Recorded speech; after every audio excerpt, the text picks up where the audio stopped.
G'day, I'm Tom Spinks, and today we're going to use the Ozpig to cook up this cracking little piece of ocean trout.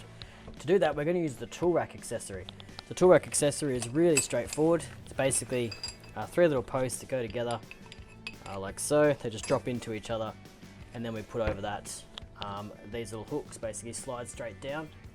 So they slide down like so, and then wherever you want them, up or down the rail, tighten up the wing nut, and away you go, same with the top one. And then that simply drops in to the warmer tray little pins on the top of your Ozpig, and we'll show you that in a second. So that's going to go together in a minute on the Ozpig. What we want to do first though is just prep this ocean trout so we can essentially butterfly it out.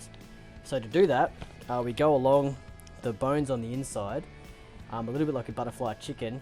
We just go 1 and 2 on the other side, and that pops it open. We can cut out the bones from the middle, which is super cool.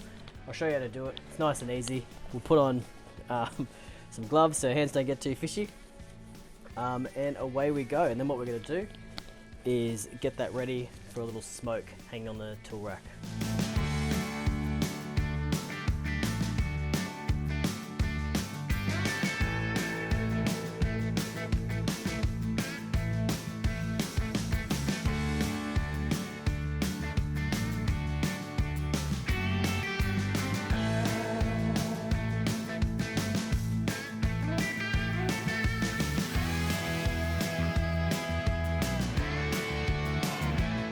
So you see what I did there? We take out the rib cage, which is essentially this bit down the middle. You'll miss a few pin bones occasionally. This side here came out fairly well. This side here we missed a few. Basically what you do, especially with trout, is little pin bones, you just want to get them out.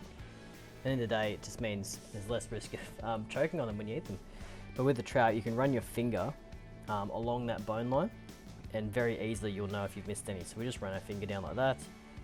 Cool, nothing else there, which is great. There'll be bones down the middle because that's the spine. We've got some bones here on each of the wings because that's where the fins are as well. But that gets that main fillet boned, which is great. So once we're done with it, we can just rip into it. Okay, so we're going to get our trout ready for hanging on the tool rack. So what we're going to do is get these meat hooks and basically just put them through the back of this trout like so. And do the same with this side here. Put the spiky end through. Yeah, now we've got a nice little hanging aid to chuck our trout straight on the tool rack.